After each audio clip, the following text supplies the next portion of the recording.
آج ویو 360 میں بیروت کی سڑکوں پر غم و غصہ، دھماکہ خیز مواد کی کھیپ کا اصل مالک کون تھا؟ بھارت میں کووڈ-19 کے باعث کروڑوں بچے تعلیم کے بنیادی حق سے محروم۔ ایک ورچوئل ہاسپٹل جس میں ساری فیسلٹیز موجود ہوں مگر وہ آپ کے گھر پہ چل کے آئے اور اس کا ٹرن اراؤنڈ ٹائم اتنا کم ہو کہ جتنا ٹائم آپ کو ہاسپٹل میں جانے میں لگتا ہے اسی کے اندر اتنی دیر میں وہ ہاسپٹل آپ کے گھر آ جائے۔ اور اسلام آباد کا ورچوئل کلینک جو علاج کو مریض کے گھر تک لے جا رہا ہے۔ وائس آف امریکہ واشنگٹن سے میں ہوں سارہ زمان۔ ویو 360 میں آپ سب کو خوش آمدید۔ آج کے پروگرام کا آغاز ہم کریں گے افغانستان سے، جہاں حکومت اور طالبان کے درمیان مذاکرات کی ٹائم لائن اپنی جگہ، لیکن امریکہ وہاں سے اپنے فوجیوں کی تعداد میں کمی لانے میں مصروف ہے۔ اس ہفتے امریکی محکمہ دفاع نے وائس آف امریکہ کو ایک بیان میں واضح کیا ہے کہ پینٹاگون آئندہ 4 ماہ کے دوران افغانستان میں اپنے فوجیوں کی تعداد 5000 سے کم کرنے پہ کام کر رہا ہے۔ ترجمان کے مطابق اس کا انحصار ہمیشہ کی طرح زمینی صورتحال پہ ہوگا اور افغانستان میں امریکی فوج کی موجودگی کا فوکس صلاحیتوں پہ ہے، نہ کہ تعداد پر۔ اس وضاحت کی ضرورت کیوں پڑی؟ وہ اس لیے کیونکہ صدر ٹرمپ نے گزشتہ ہفتے نیوز ویب سائٹ ایکسیوس کو ایک انٹرویو میں کہا تھا کہ وہ نومبر کے آخر تک افغانستان میں موجود امریکی فوجیوں کی تعداد 4 سے 5000 تک لے جانے کا ارادہ رکھتے ہیں۔ اور پھر اسی پہ مزید بات کرتے ہوئے امریکی وزیر دفاع مارک ایسپر نے بھی فاکس نیوز کو ایک انٹرویو میں کہا کہ ان کے خیال میں امریکہ کم فوجیوں کے ساتھ بھی افغانستان میں اپنے مقاصد حاصل کر سکتا ہے، جس میں بقول ان کے سب سے اہم افغانستان سے امریکہ پر دہشت گرد حملے کے خطرے سے نمٹنا ہے۔ فروری کے آخر میں امریکہ اور افغان طالبان کے درمیان دوحہ میں جو معاہدہ ہوا اس کے تحت تو اگلے 14 ماہ کے دوران تمام امریکی فوجیوں کو افغانستان سے نکلنا ہے، لیکن کئی سینئر امریکی عہدیداروں کا کہنا ہے کہ شاید ایسا ممکن نہ ہو۔ بہرحال ہم یہ دیکھ رہے ہیں کہ معاہدہ طے ہونے کے بعد سے اب تک ٹائم لائن کے مطابق ہی امریکی فوجیوں کی تعداد میں کمی آ رہی ہے۔ مارچ میں یہ تعداد تقریباً 12000 تھی، جو جون تک 8500 کے قریب ہو گئی جب امریکہ نے اپنے 5 فوجی اڈے بھی بند کر دیے۔ اب نومبر اس لحاظ سے بہت اہمیت رکھتا ہے کیونکہ 3 نومبر کو امریکہ میں صدارتی انتخابات ہوں گے۔ اس وقت اسد اللہ خالد میرے ساتھ ہیں۔ اسد، صدر ڈونلڈ ٹرمپ کا تو یہ پچھلے انتخابات سے ہی ایک وعدہ چلا آ رہا ہے کہ وہ افغانستان سے امریکی افواج کو واپس بلانا چاہتے ہیں، لیکن جب ہم افغانستان کے زمینی حقائق دیکھتے ہیں تو پھر کچھ سوالات بھی پیدا ہوتے ہیں۔ جی سارا، جس طرح سے آپ نے بھی نمبرز کا حوالہ دیا کہ 5000 فوجی اس وقت جو ہیں وہ امریکہ کے رہ گئے ہیں افغانستان میں، اور پریزیڈنٹ ٹرمپ جب الیکشن کیمپین کر رہے تھے 2016 کی تو اس میں انہوں نے کہا بھی تھا کہ وہ اپنی ساری جو فورسز ہیں، امریکن فورسز جو ہیں پوری دنیا میں جو جنگ لڑ رہی ہیں، خاص طور پہ افغانستان کے اس حوالے سے بات کی جا رہی تھی کہ وہاں سے وہ واپس لے کے آئیں گے، اور اسی ایگریمنٹ کے تحت جس طرح کے بھی ایگریمنٹس اس وقت ہم نے دیکھے ہیں ہوئے ہیں، اپیرنٹلی انہوں نے یہ جو وعدہ کیا تھا وہ پورا کرتے ہوئے نظر آ رہے ہیں۔ تو الیکشن کیمپین میں اگلی آنے والی الیکشن کیمپین جو 2020 کی ہے، نومبر 2020 کے جو الیکشنز ہیں، اس میں اس کو کس طرح سے رکھتے ہیں؟ مائیکل کوگلمین سے میری اس حوالے سے بات ہوئی اور بھی ماہرین جس طرح سے بات کر رہے ہیں کہ شاید پریزیڈنٹ ٹرمپ کے لیے یہ ایسا پوائنٹ ہوگا جس کو وہ دوبارہ سے عوام کے پاس لے کے جا سکتے ہیں کہ انہوں نے ایک اپنا انتخابی وعدہ پورا کیا۔ آن دی ادر سائڈ اگر ہم طالبان کے ساتھ جو ڈیل ہوئی ہے امریکہ کی، اور اس کے بعد اب بین الافغان ڈائلاگ جو ہے وہ شروع ہونے جا رہا ہے امن امن کے حوالے سے، 400 قیدیوں کا جو ایک معاملہ تھا جس کی باعث تنازع تھا، وہ بھی لویا جرگہ کے بعد مشاورت کے بعد اب ان کو چھوڑ دیے جانے کی بات کی جا رہی ہے۔ امپورٹنٹ یہ ہے مائیکل کوگلمین کے مطابق کہ آنے والے دنوں میں دیکھنا یہ ہوگا کہ کس طرح سے مشاورت ہوگی۔ ان کا خیال ہے کہ یہ کافی لمبا ڈائلاگ چلے گا اور شاید یہ تقریباً اگلے کئی سالوں تک ڈائلاگ چلے گا ایک پراپر امن قائم کرنے کے لیے افغانستان میں۔ مائیکل کوگلمین کا اس حوالے سے مزید کیا کہنا تھا، آئیے دیکھتے ہیں۔ President Trump was actually promising with the nation. صدر ٹرمپ کا ایک وعدہ امریکی افواج کو بیرونی جنگوں سے واپس بلانے کا بھی تھا، بظاہر وہ پورا ہو رہا ہے۔ آپ کے خیال میں کیا اس کا آنے والے امریکی انتخابات پر کوئی اثر پڑ سکتا ہے؟ Well, as you know, the war has been so unpopular.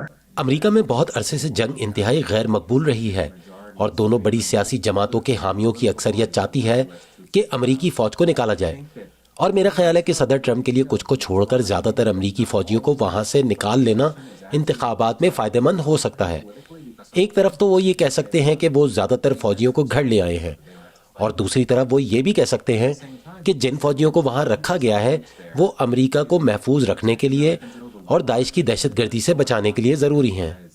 میرے خیال سے ایک زیادہ وسیع ایشو یہ ہے کہ ایسے میں جب امریکی افواج اتنی بڑی تعداد میں وہاں سے باہر نکل رہی ہیں تو اگر طالبان افغان حکومت کے ساتھ بات چیت کے لیے مذاکرات کی میز پر آتے ہیں تو ان کے پاس ان مذاکرات میں ٹھہرنے کے لیے کیا کشش ہوگی، خاص طور سے اس وقت جب انہیں پتا ہو کہ میدان جنگ میں انہیں ایک بہت بڑا موقع ملنے جا رہا ہے۔ ایسے میں جب امریکی فوج کی بڑی تعداد وہاں سے نکل رہی ہے اور وہ اس نتیجے پر پہنچ سکتے ہیں کہ اقتدار میں کسی قسم کی جزوی شراکت داری کے لیے بات چیت سے بہتر ہوگا کہ میدان جنگ میں واپس جا کر مکمل طاقت حاصل کر لی جائے۔ میرے خیال میں ہمیں خوش ہونا چاہیے اور امید رکھنی چاہیے کہ ہم امن کے اتنا قریب آ گئے ہیں جتنا پہلے کبھی نہیں تھے، لیکن ساتھ ہی ساتھ ہمیں یہ بھی سمجھ لینا چاہیے کہ امن تک پہنچنے کے لیے یہ مذاکرات بہت لمبا چل سکتے ہیں۔ کیا آپ کو لگتا ہے کہ امریکی افواج کا انخلاء اور طالبان قیدیوں کی رہائی کے بعد اب بین الافغان مذاکرات جلد شروع ہو سکیں گے، اور ایجنڈا کس طرح کا ہوگا؟ کون سے ایسے ایشوز ہیں جو سب سے پہلے زیر غور آئیں گے؟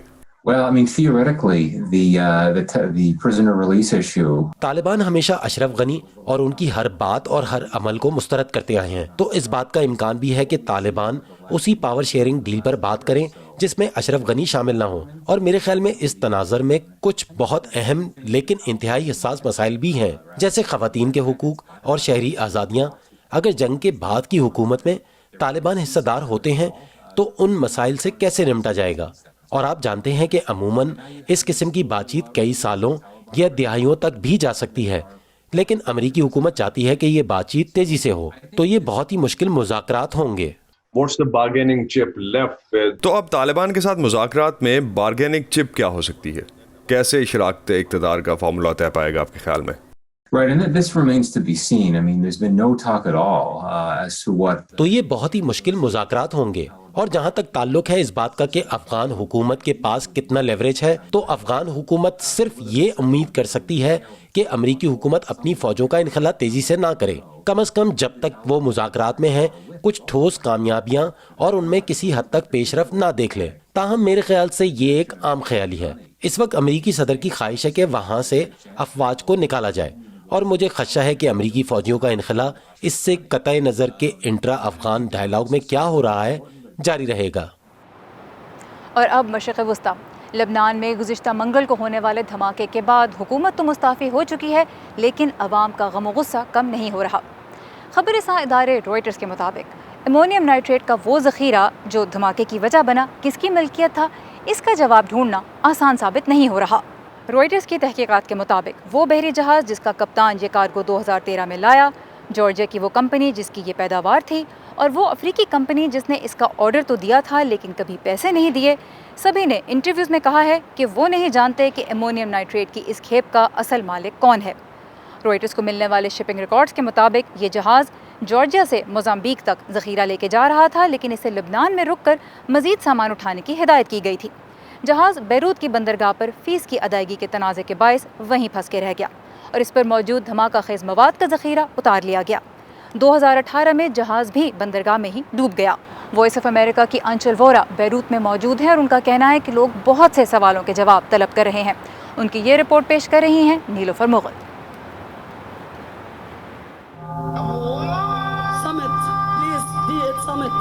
بیروت میں تباہ کن دھماکے کے ایک ہفتے بعد شہری تباہ شدہ بندرگاہ کے مقام پر سوگ کے لیے جمع ہیں۔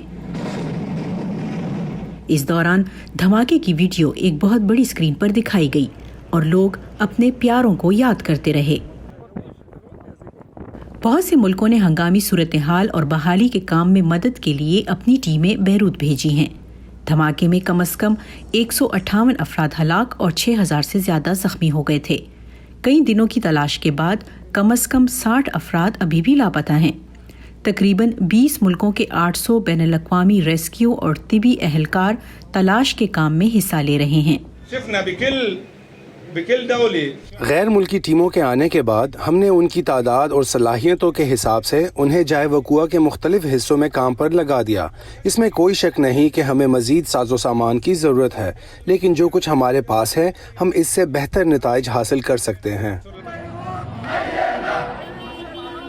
تباہ کن دھماکے کے بعد سے ہزاروں مظاہرین بیروت شہر کے وسط میں لوٹ آئے ہیں، جو کہ گزشتہ اکتوبر سے جاری مظاہروں کا مرکز رہا ہے۔ ان کا کہنا تھا کہ اب بہت ہو گیا۔